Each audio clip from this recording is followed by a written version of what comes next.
Story number 1. Midnight Express, the ghost train of Chicago.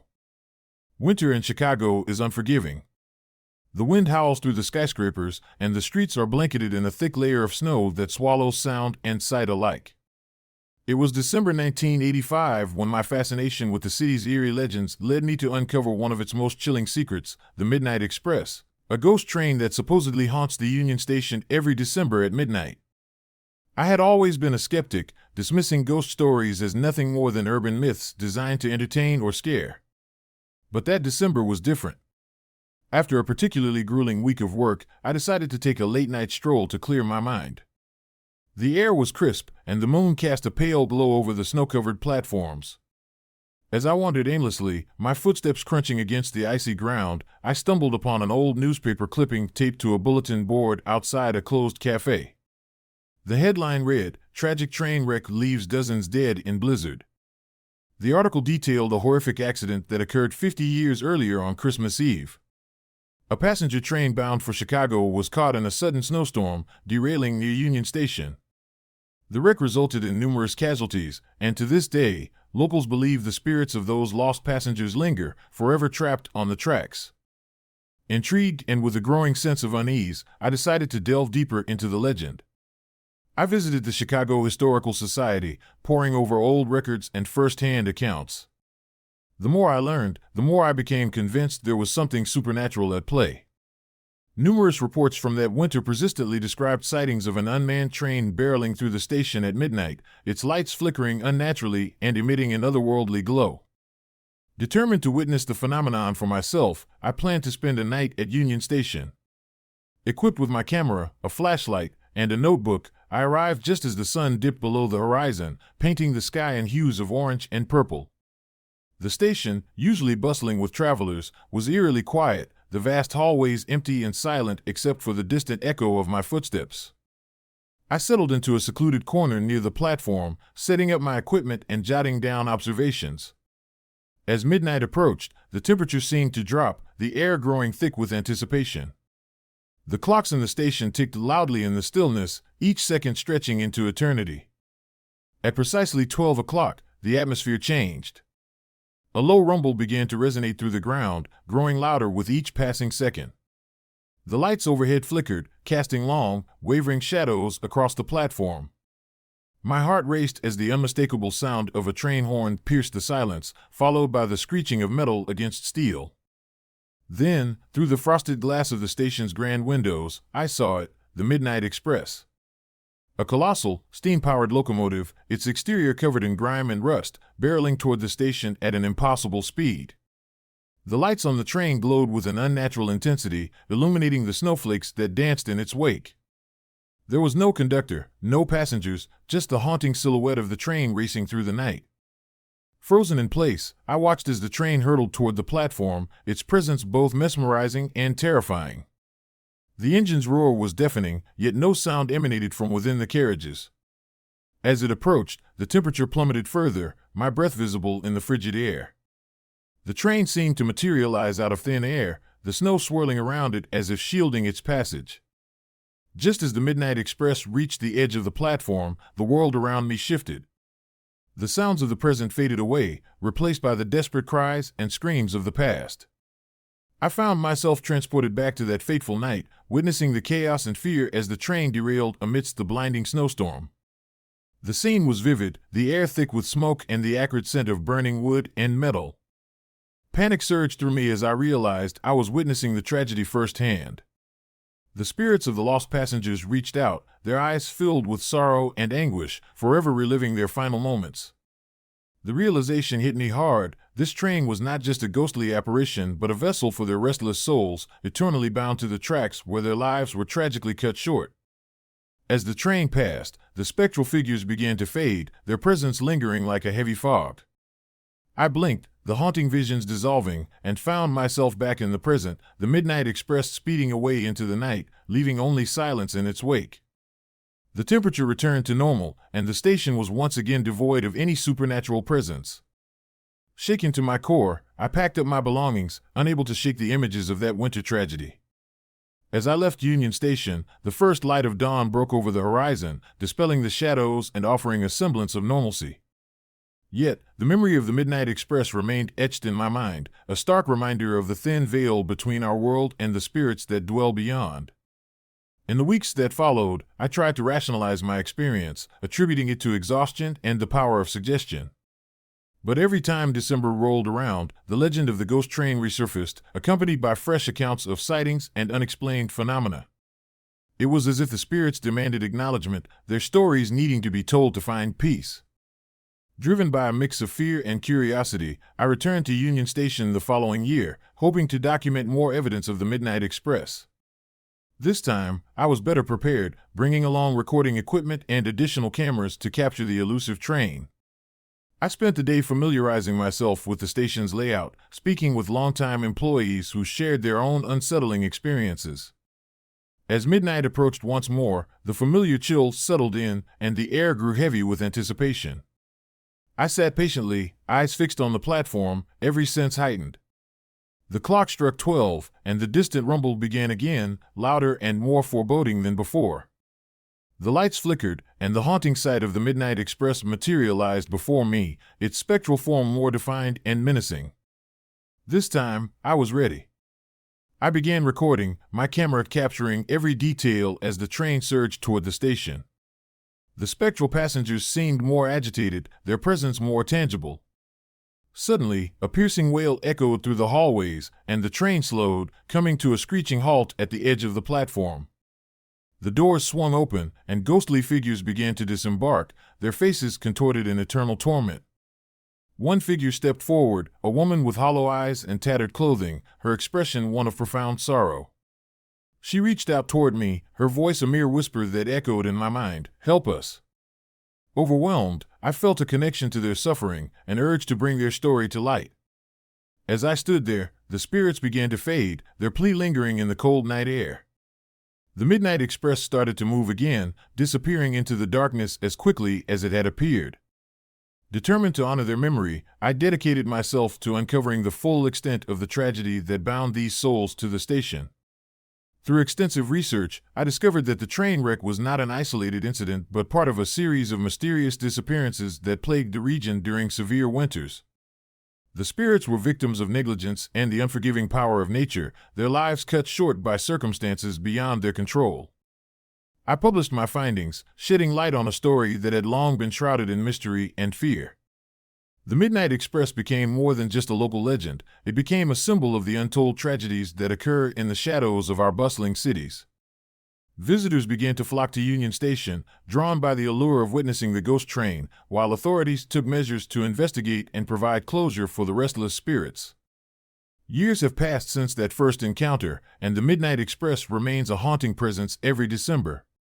While some dismiss it as mere folklore, others swear by their own experiences, validating the existence of the ghostly train that forever roams the snowy nights of Chicago. For me, the memory serves as a reminder of the thin line between life and death, and the lingering echoes of those who can no longer move on. If you ever find yourself wandering the deserted platforms of Union Station on a cold December night, listen closely. You might hear the distant rumble of an unseen train, its lights shimmering in the darkness, carrying with it the whispers of the past. Respect the stories etched into the very fabric of the city, for the spirits aboard the Midnight Express continue their eternal journey, seeking solace and remembrance in the heart of Chicago's winter embrace. Story number 2. Shadows in the Montana Snow. Winter of 1962 in Montana was unforgiving. The vast expanse of snow-covered forest stretched endlessly, blanketing the mountains in a silent, white embrace. I still remember that season vividly, not just for the biting cold and relentless blizzards, but for the night that forever changed my understanding of the wilderness. I was part of a group of seasoned hunters, Jack, Mike, Tom, and me.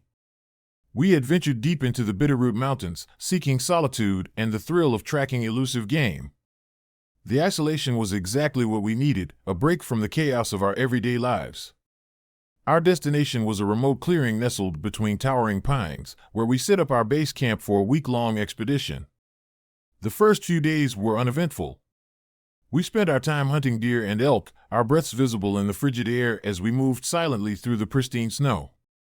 The camaraderie among us was strong, each of us sharing stories by the warmth of the campfire under a blanket of stars.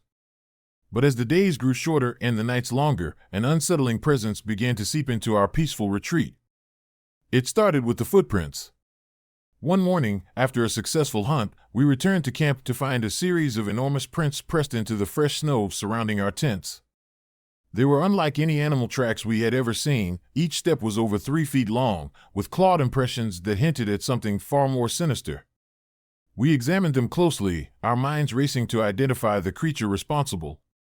Yet, no known wildlife in the area could account for such massive prints. "We've got ourselves a mystery," Jack remarked, his voice tinged with both excitement and unease. "Maybe some kind of bear, big one." Mike shook his head.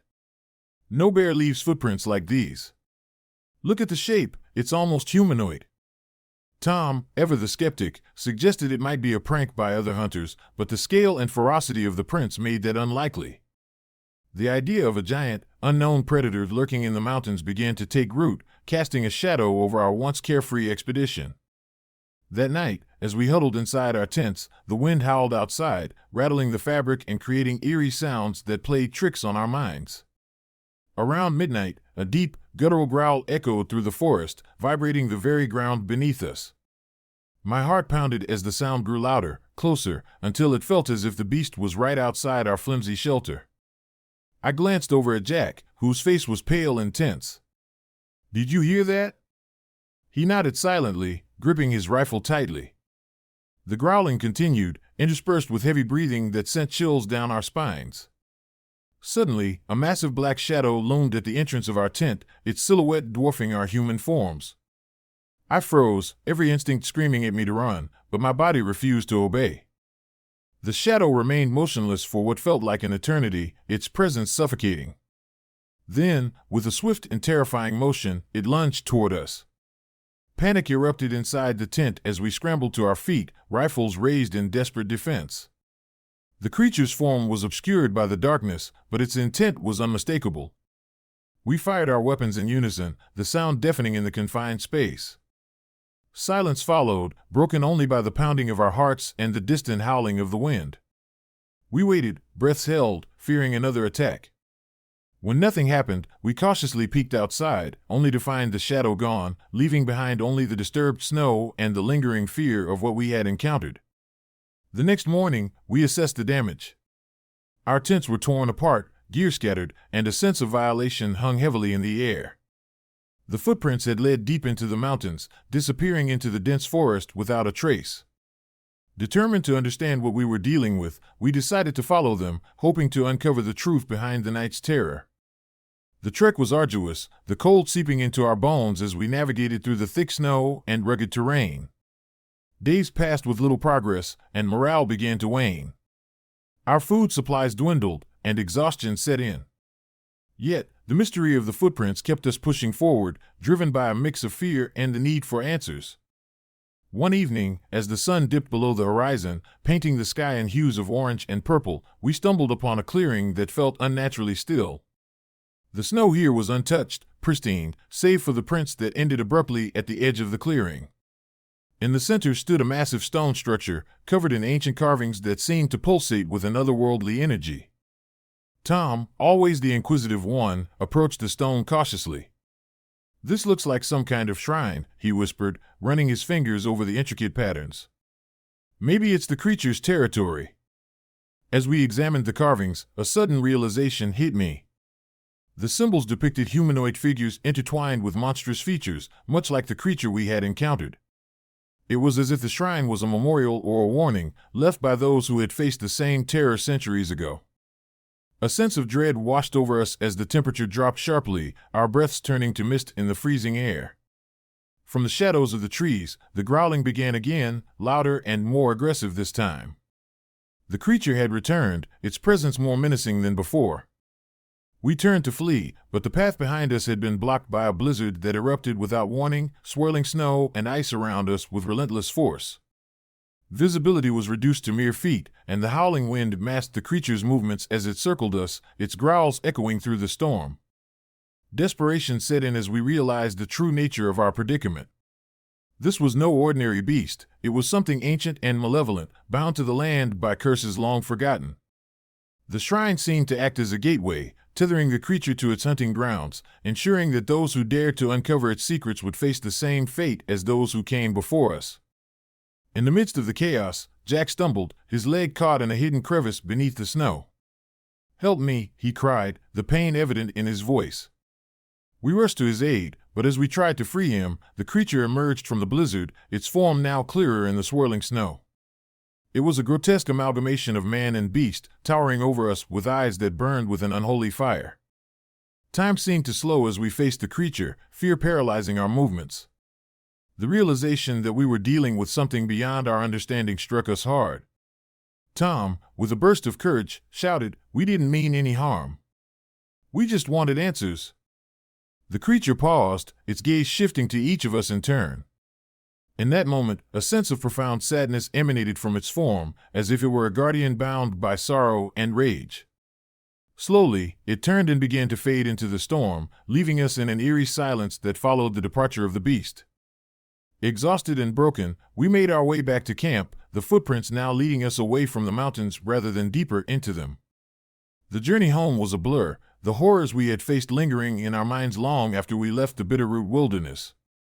Back in civilization, we tried to piece together what had happened, sharing our story with few who would believe it.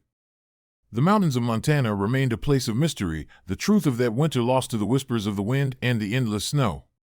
The footprints were never found again, and the shrine remained hidden, a silent sentinel guarding secrets best left untouched. Years have passed since that fateful winter, but the memories of those nights still haunt me. Sometimes, when a storm rolls in or the wind carries a distant growl, I find myself looking toward the mountains, wondering if the creature still roams the snow-covered forests, forever bound to the land by a curse of its own making. If you ever find yourself venturing into the remote wilderness of Montana, heed our tale. Respect the land and the mysteries it holds, for some shadows are not meant to be uncovered, and some creatures are best left undisturbed in the frozen silence of the mountains. Story number 3. Whispers in the Frozen Silence. Winter in Alaska was unlike anything I had ever experienced. When my wife, Laura, and our 2 children, Emma and Jake, decided to leave the chaos of the city for a fresh start, I thought the remote Alaskan wilderness would offer the tranquility we desperately needed.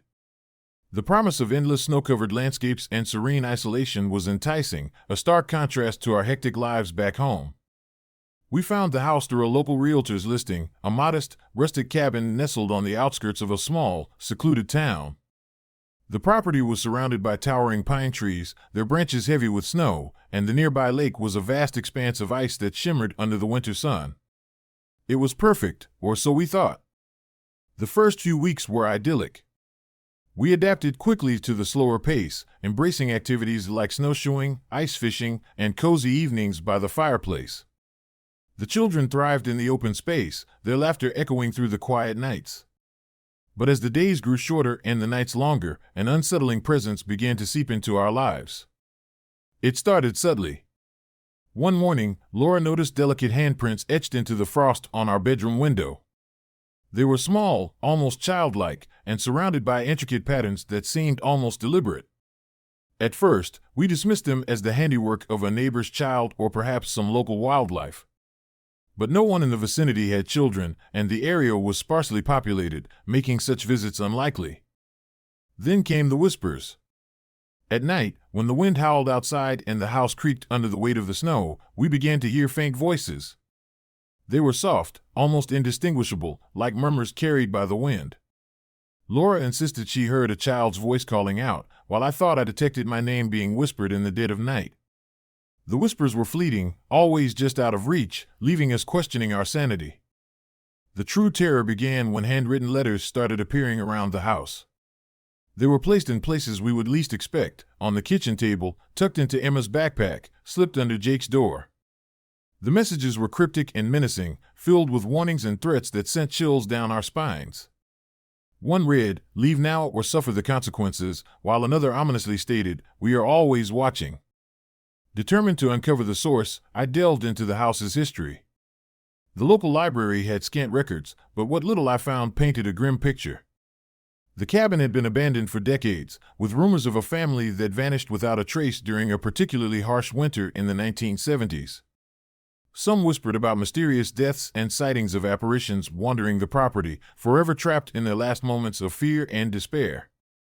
Laura and I tried to reassure ourselves and the children, attributing the phenomena to the isolation and the house's aged structure. We installed security cameras around the property, hoping to capture some rational explanation.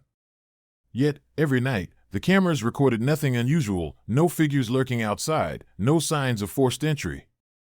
It was as if whatever was haunting us was invisible, slipping through the cracks of our reality. The tension in the house grew unbearable.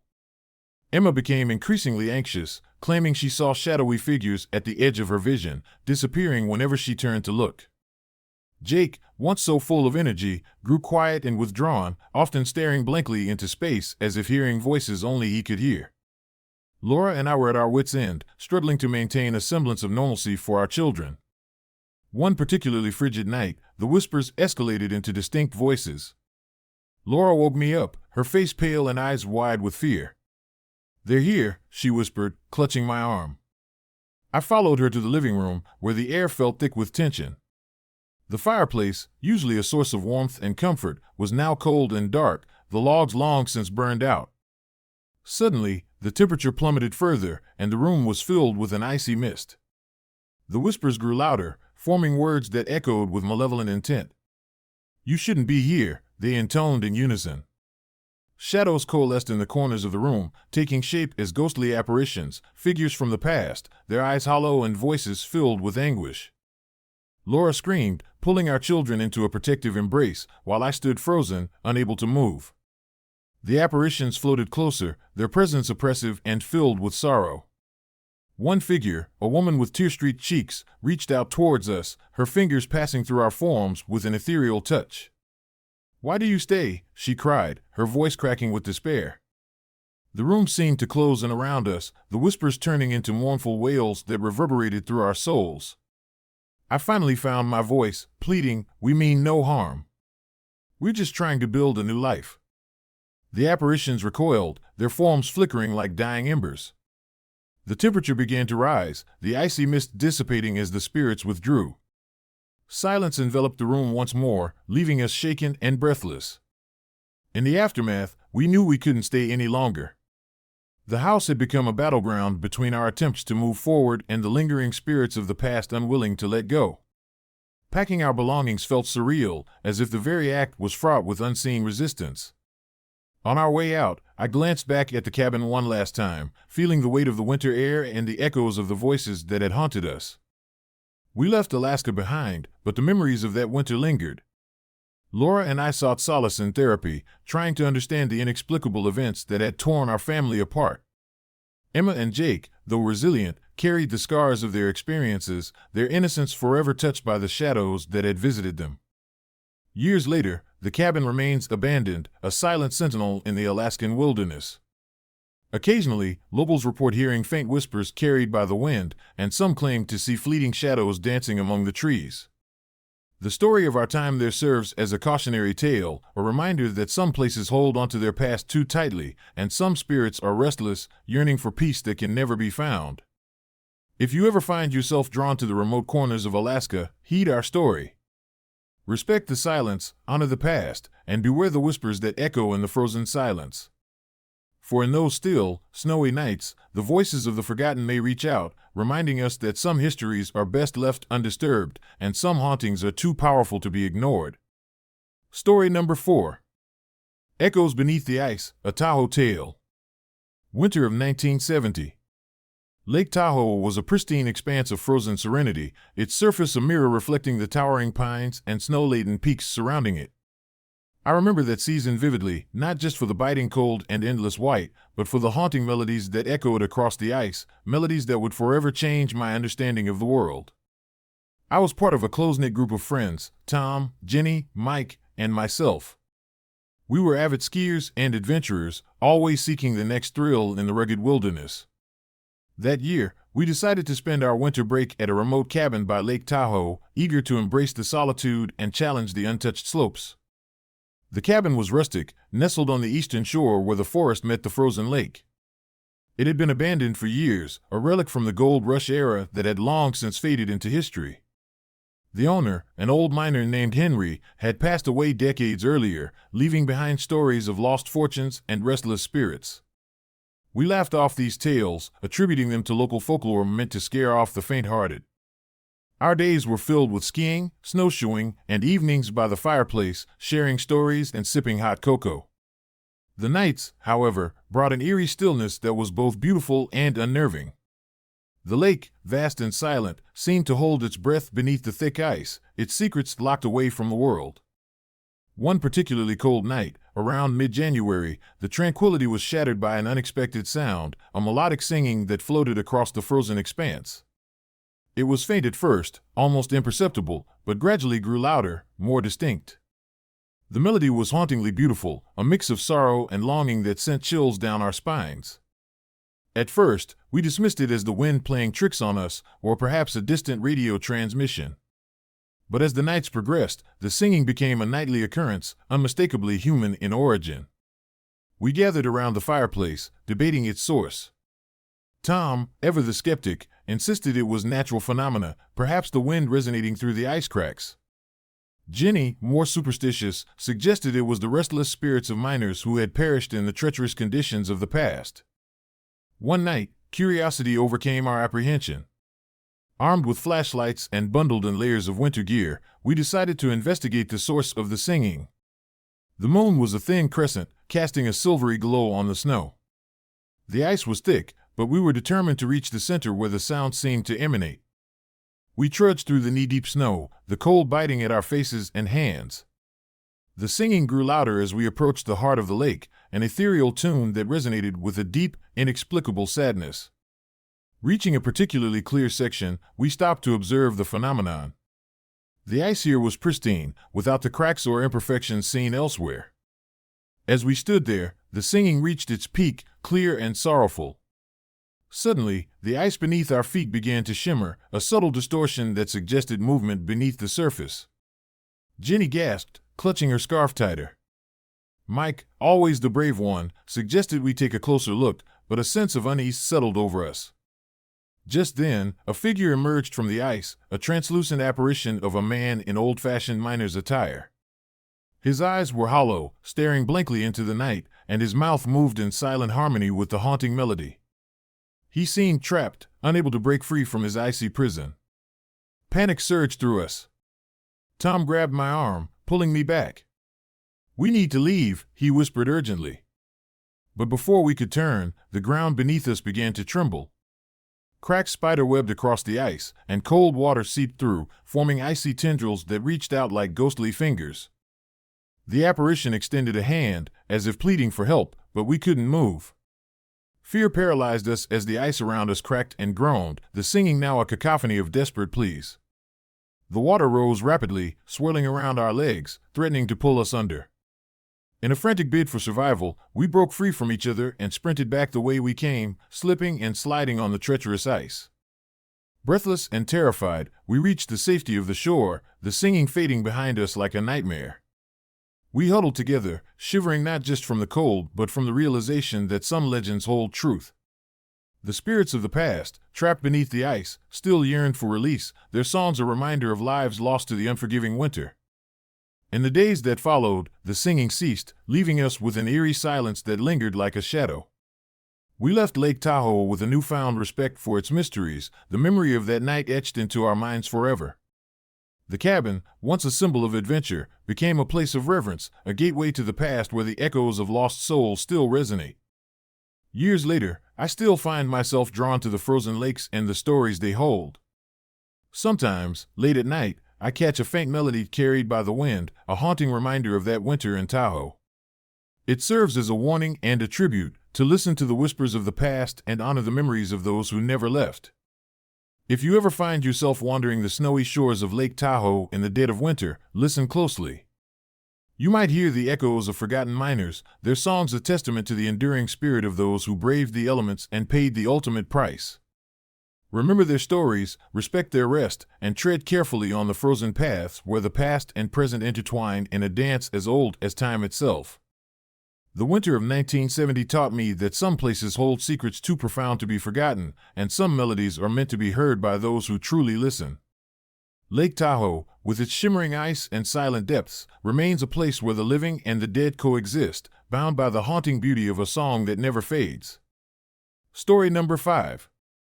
Whispers of the Stanley. I had always been fascinated by the tales surrounding the Stanley Hotel in Colorado. As a writer, I thrived on stories of the unexplained, the eerie, and the supernatural. So, when the opportunity arose to spend a week in the very place that inspired Stephen King's The Shining, I couldn't resist. Little did I know, my stay would etch itself into my memory as a nightmarish journey from which I might never fully recover. The drive to Estes Park was long but picturesque, especially in the autumn when the foliage painted the mountains in vibrant hues of red and gold. Upon arrival, the Stanley stood majestically against the backdrop of the Rocky Mountains, its grand architecture both inviting and imposing. The lobby was elegant, adorned with antique furnishings and a grand chandelier that sparkled under the soft lighting. The staff greeted me warmly, their smiles genuine, yet there was an undercurrent of something unspoken in their eyes. My room, Suite 217, was spacious with a breathtaking view of the surrounding wilderness. The large windows framed the landscape perfectly, allowing the sunlight to flood the room during the day. As evening approached, the atmosphere shifted.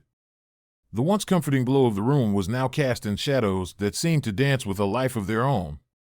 That first night, as I settled into bed, the silence of the hotel was almost palpable. The wind howled outside, rattling the windows and creating an unsettling symphony of sounds.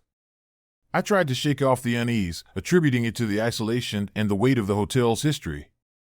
But sleep eluded me. Instead, I lay awake, listening to the faint sounds that seemed out of place.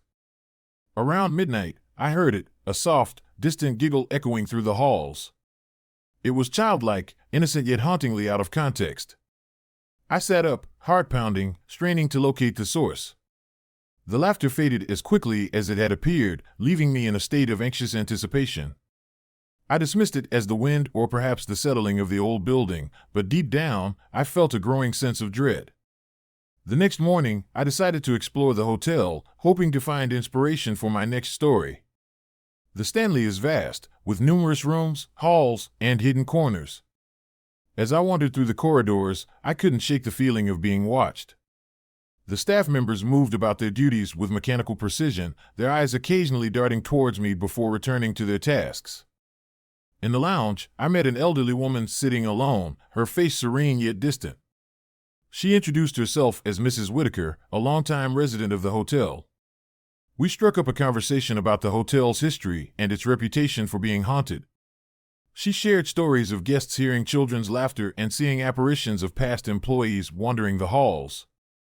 Her tale sent a chill down my spine, but I was too enthralled to feel fear. That night, the disturbances escalated. The giggles returned, louder and more persistent, now accompanied by the sound of footsteps echoing in the hallways. I tried to ignore them, but curiosity got the better of me. Grabbing a flashlight, I ventured out into the darkened corridors, the beam cutting through the shadows.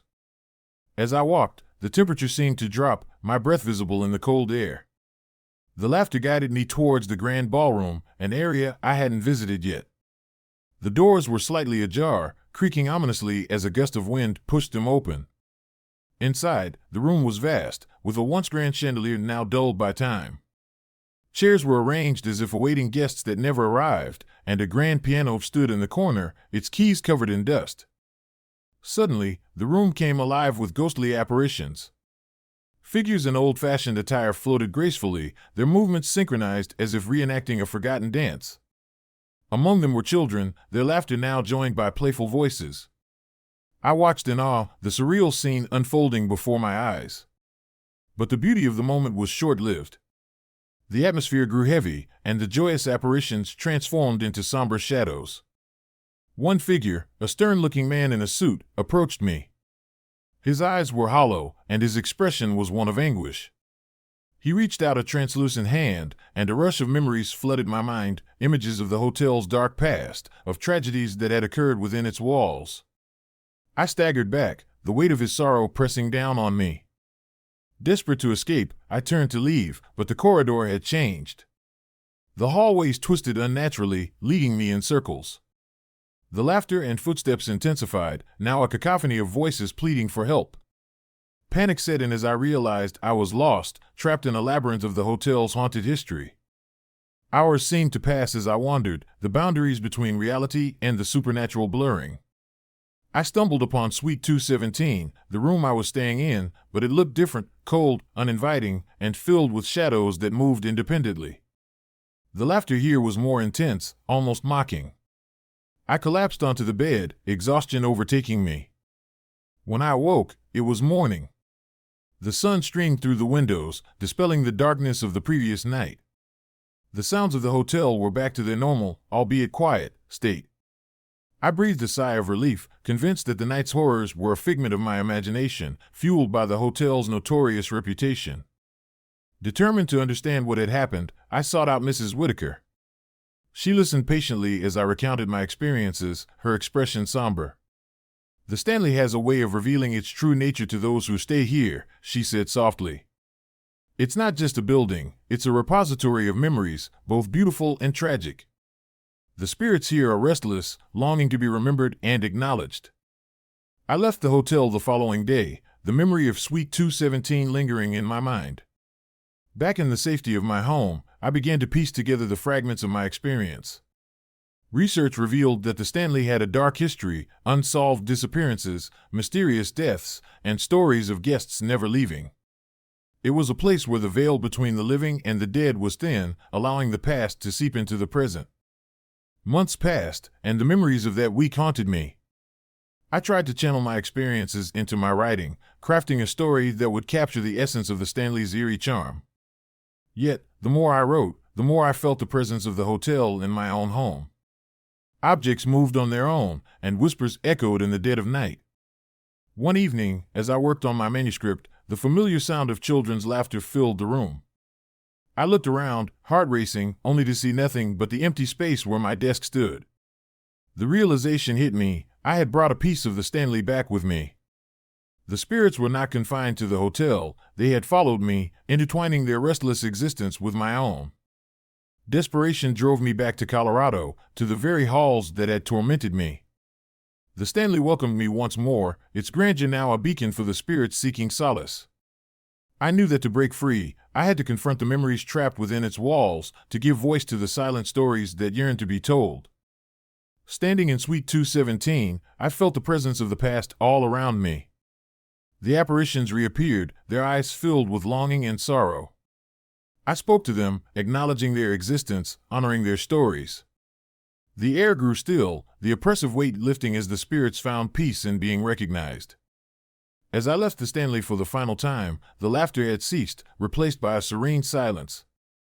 The hotel stood as a testament to the thin veil between worlds, a place where memories linger and stories never truly end. I returned home, carrying with me the experiences that had forever changed me, a reminder of the haunting beauty that lies within the shadows.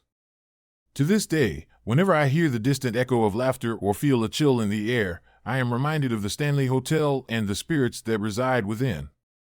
It's a place where the past and present collide, where stories are etched into the very fabric of existence, waiting to be discovered by those brave enough to listen.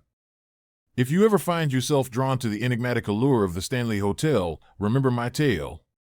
Approach with respect and an open heart, for the whispers of the past are ever present, yearning to share their stories with those who dare to listen. The Stanley is not just a building, it's a living memory, a guardian of secrets that transcend time, forever echoing the laughter and footsteps of those who once called it home. Story number 6. Whispers in the Vermont Woods. I still remember the first time we decided to escape the chaos of our daily lives. It was late October, the air crisp with the promise of winter, and the vibrant hues of fall had begun to fade. My friends and I, Jake, Sarah, Mike, and I, chose a secluded cabin deep in the Vermont woods for our winter getaway. We were drawn to its isolation, believing it would be the perfect retreat to unwind and reconnect before the holiday season fully set in. The cabin stood majestically among towering pines, its wooden exterior weathered but sturdy, exuding a rustic charm that was hard to resist. As we drove down the narrow, winding roads, the landscape transformed around us. The bustling cityscape gave way to endless forests blanketed in snow, the silence only broken by the crunch of our tires on the gravel path. Upon arrival, the sun was beginning to set, casting long shadows that danced across the snow-covered ground. We unloaded our gear, the excitement palpable as we imagined cozy evenings by the fireplace, hot cocoa in hand, and the warmth of friendship enveloping us. The interior of the cabin was exactly what we had hoped for, spacious, with large windows offering breathtaking views of the surrounding wilderness. The fireplace was already crackling, inviting us to settle in. That first night was serene. We shared stories, laughed, and enjoyed the simple pleasure of each other's company. The snow outside created a perfect backdrop, muffling the sounds of the outside world and making the cabin feel like our own secluded haven. As the night deepened, exhaustion took over, and we retired to our respective rooms, the comforting sounds of the fire lulling us into sleep. The following morning, winter had fully embraced the landscape. Snow draped the trees in thick layers, and the world outside seemed untouched, pristine.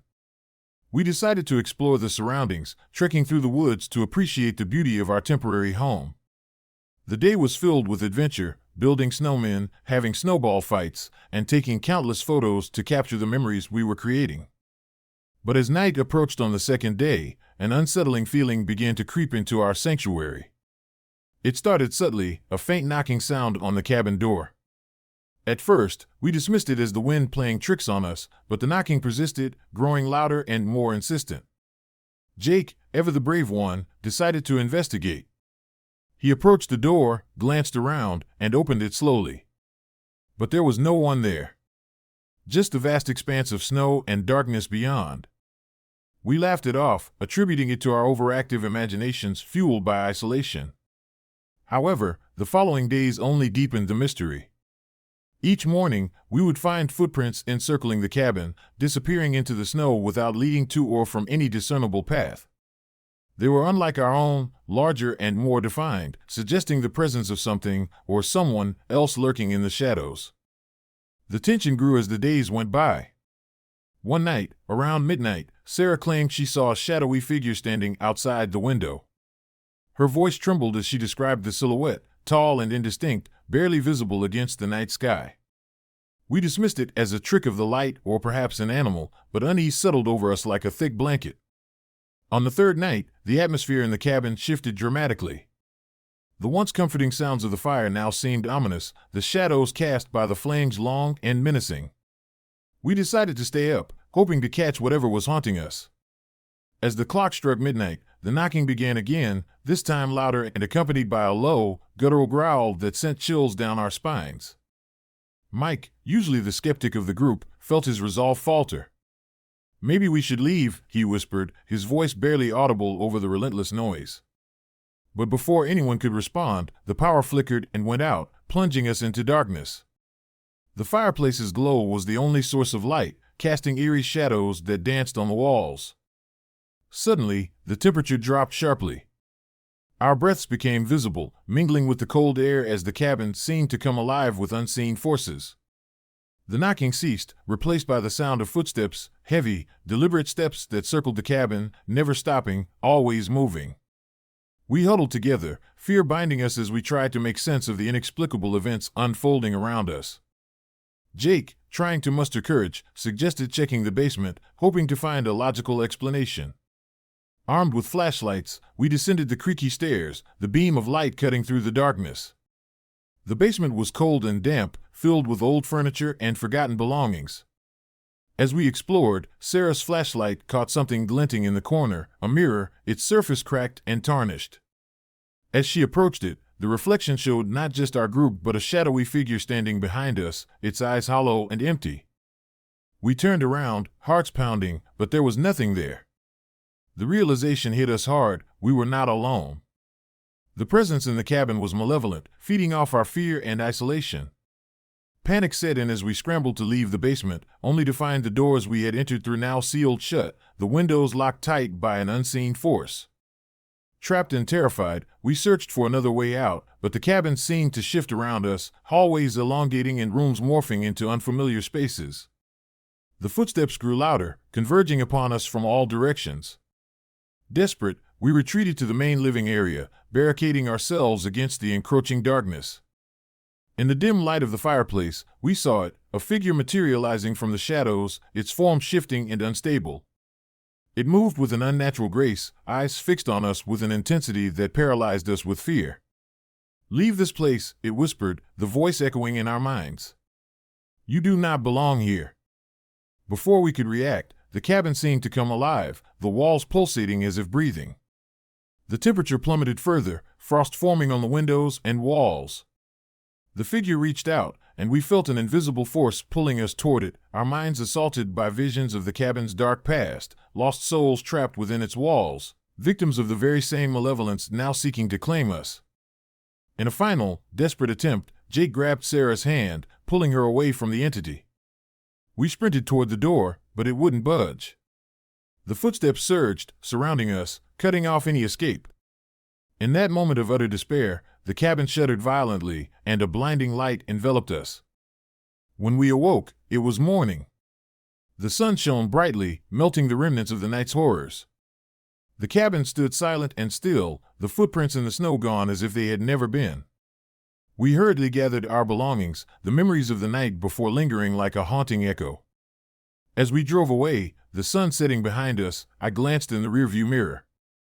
For a brief moment, I thought I saw the shadowy figure standing at the window, watching us leave. My heart raced, but when I looked again, it was gone. We never spoke of that night again, each of us carrying the unspoken fear that what we experienced in the Vermont woods was far from over. Years have passed since that winter, but the memories remain vivid, a constant reminder of the thin veil between our world and the unknown. Occasionally, when the snow falls thick and the nights grow long, I catch myself glancing over my shoulder, half expecting to see those hollow eyes watching me from the darkness. The cabin in Vermont became more than just a place of retreat. It became a testament to the unseen forces that lurk in the shadows, waiting for their next unsuspecting victims. If you ever find yourself drawn to the tranquility of Vermont's winter woods, remember our story. Seek not the solitude of secluded cabins, for some places hold secrets better left undisturbed. The whispers in the woods are real, and they remember every soul that dares to enter their domain. Story number 7. The Haunted Dollhouse in Maine. I still remember the first day we moved into the old house in Maine. Winter was approaching, and snow began to blanket everything, turning the landscape into a pristine white canvas. My family, Mom, Dad, my little sister Emma, and me, had found this house after months of searching.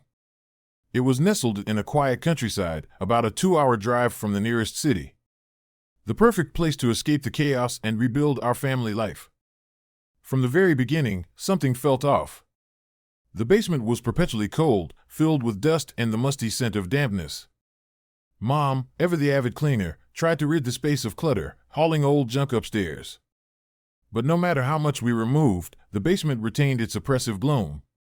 One day, while helping Dad tidy up the basement, my flashlight flickered over a forgotten corner where a collection of antique dolls sat on a battered shelf. Their glassy eyes seemed to follow my every move, sending a chill down my spine. At first, they were just eerie decorations. But gradually, strange things began to happen. At night, after everyone had gone to bed, I heard footsteps echoing through the house. Shadows darted across rooms where no one else was. One morning, I woke up to find a doll perched on the breakfast table. I didn't remember placing it there, but it stared at me with empty eyes, sending shivers through me. That winter was exceptionally harsh. A massive snowstorm hit the countryside, trapping us inside for weeks. With no visitors and limited communication, the isolation heightened our fears. Footsteps resonated through the house each night, but when I tried to locate their source, I only found the silent dolls staring back at me, as if they were watching our every move. One evening, as the wind howled outside, I decided to explore the attic to uncover more about the house's history. In the living room, I discovered an old journal belonging to the previous owners, another family with the same last name as ours. The pages detailed strange occurrences every winter, when the dolls were handcrafted to protect the family from malevolent spirits. But one year, the dolls began to act on their own, causing chaos and suffering for the entire family. A cold shiver ran through me.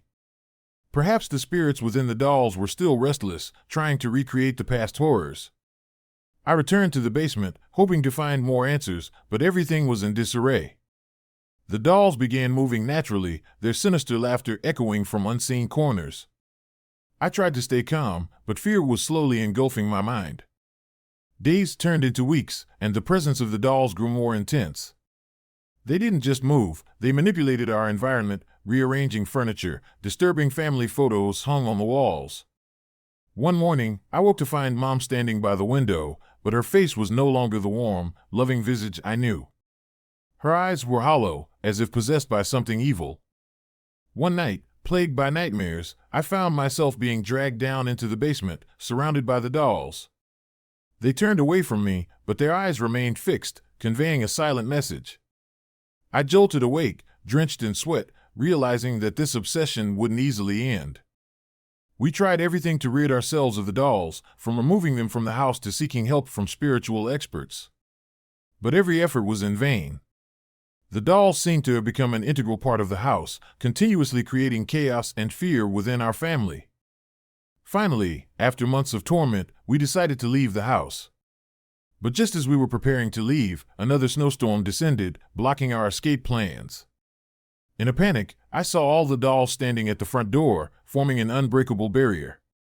They were no longer innocent toys, but symbols of an unending nightmare. We were forced to stay until the storm passed, but the mark of the dolls lingered in each family member's mind. The old house in Maine became a place where trapped spirits couldn't find peace, and we became part of the terrifying story that Stephen King might have written. Looking back now, I still can't fully comprehend what happened. Was it just the product of a stressed mind, or did something supernatural truly exist in our reality? One thing is certain, the old house in Maine will forever hold its dark secrets, and the dolls will continue their silent, sinister movements, reminding us of those cold winter nights and the echoing footsteps that haunted our every step. As the years have passed, the memory of that winter remains vivid. Emma grew up believing in ghosts, Dad became reclusive, and Mom never quite regained her cheerful demeanor. I moved away, hoping to leave the horrors behind, but sometimes, late at night, I swear I can still hear the faint sound of tiny footsteps and see the shadowy figures of those dolls watching me from the corners of my room. I often wonder what became of that house after we left. Did the dolls remain, continuing their eternal vigil? Or did new occupants face the same relentless terror? Maine is vast, with its endless forests and silent lakes, perfect for hiding secrets that should never be uncovered. One day, curiosity got the better of me. I returned to that desolate house, now abandoned and further reclaimed by winter's grip. The front door creaked open as I pushed against it, the same oppressive chill welcoming me back. The interior was frozen in time, dust-covered furniture and remnants of our brief, tragic stay. I made my way to the basement, flashlight in hand, the memories flooding back. The dolls were still there, untouched by time, their eyes as lifeless and menacing as ever. As I stood there, the air grew thick, and the temperature plummeted. The room seemed to close in around me, the walls echoing with whispers of past suffering. In that moment, I understood. The house wasn't just haunted by dolls, it was a vessel for lingering pain and unresolved sorrow. The dolls were guardians of those restless spirits, forever trapped in a cycle of torment. I felt a presence behind me and turned to see the dolls arranged in a circle, their eyes gleaming in the dim light. I tried to leave, but the door wouldn't budge. The whispers grew louder, a cacophony of lost souls pleading for release. Panic set in as the room began to spin, the boundary between reality and nightmare blurring. I realized that some places are better left untouched, their stories left untold to prevent the darkness from seeping into our lives. With a surge of adrenaline, I broke free from the invisible force holding me and fled the basement. The cold night air hit me as I ran from the house, the sound of laughter and footsteps fading behind me. I never looked back, knowing that some horrors are best left in the shadows, where they belong. Years later, the house still stands, a relic of fear and mystery in the Maine countryside. Locals speak of strange occurrences and the haunting presence of dolls that roam the halls. It remains a cautionary tale of what lies hidden in the old and forgotten places, a reminder that some spirits never find peace, and some dolls are more than mere toys, they are keepers of darkness, waiting for the next unsuspecting family to call their home. If you ever find yourself driving through the quiet roads of Maine and come across the old house, remember my story. Turn around and leave, for the dolls are always watching, and the winter winds carry the whispers of those who never left. The haunted dollhouse remains a testament to the thin veil between the living and the dead, a place where nightmares breathe and shadows come to life.